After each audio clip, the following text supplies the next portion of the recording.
Hi, Kai, and the Wednesday night poetry community. My name is Minadora Macheret, and I'm located in Denton, Texas. I'm currently a fourth year PhD student at the University of North Texas. I am so thankful to be included as a featured reader, especially among such stellar and award-winning writers.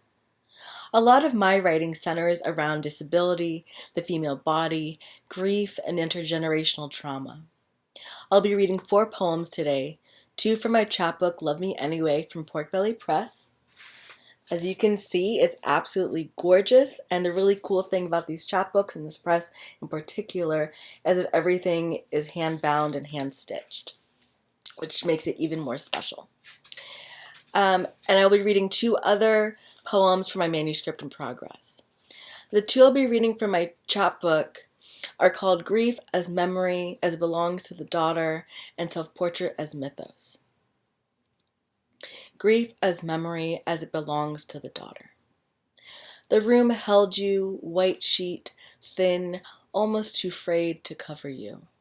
Lips pinched upward, rubbing the hole where a breathing tube snuck its way from your lungs to the sterile hospital air. My brother's curls, my exposed neck, I only wanted to see where you had gone. The length of your vital signs, a capsized ship. Stacks of V8 juice cans leak nutritional value. The flickering television on mute because even the comatose deserve quiet. Your favorite episode, your chest forced to breathe.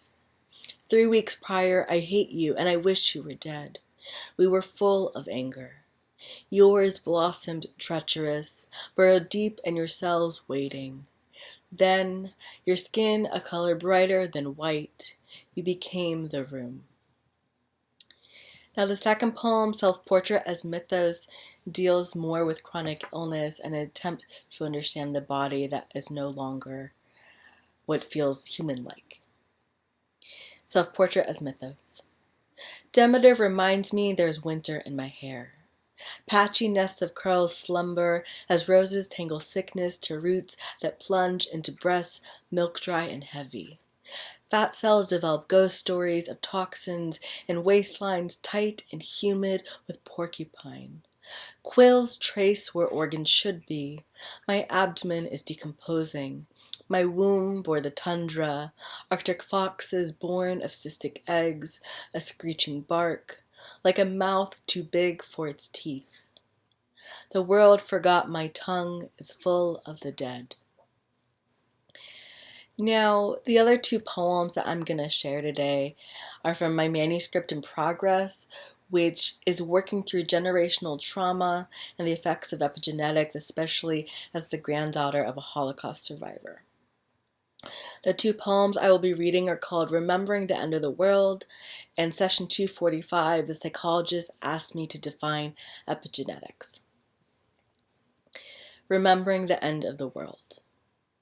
Grasping my sister's gut-struck hand, I begged her not to enter the black car called Crow, while every morning smoke churned and churned until the town was no town, just honeycomb stuck at melting point.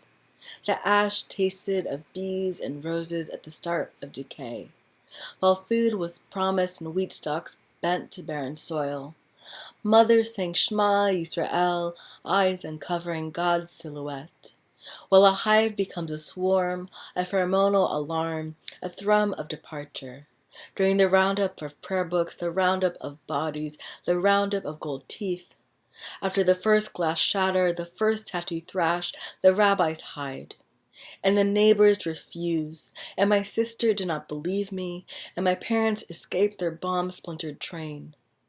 I promised to leave Mama and Papa on the barn floor in a cattle car. Never again a cattle car. The wings against groaning wood panels flickering as morning dew magnifies rusting tracks. I would say the Ukrainians were bandits, the Russians bandits, the West a bandit, our neighbors bandits. But you already knew this, dear bandit god. As you pressed your lips to my temple, you shot my sister through the heart. And now the second poem. when I am working through ideas of epigenetics and intergenerational trauma, um, I'm looking at it from the perspective of how do psychologists engage in those conversations. So here's the next poem. Session 245. The psychologist asked me to define epigenetics. Like the Shukar partridge of 1931, they were dying in hunting grounds, a black necklace wrapped around their white cheek and throat. Each gunshot a force of adrenaline and static heartbeat. The fledgling sandy brown and naked, eyes crusted, mewling beak, no wings sprouted, its DNA now faulty. See its helix of DNA? It unzips as proteins and time breaks its structure. Sometimes it will become speckled, tiny fissures almost wholly, while the body prays, no more, no more, no. Thank you again, Kai and the Wednesday night poetry community for having me as part of this event as a featured reader. I feel really blessed and really thankful for all of you, and I'm hopeful that we will continue to generate this great love and great energy in any and all future Wednesday night poetry gatherings, whether through virtual spaces or hopefully eventually in person. So again, thank you everyone. Have a great evening.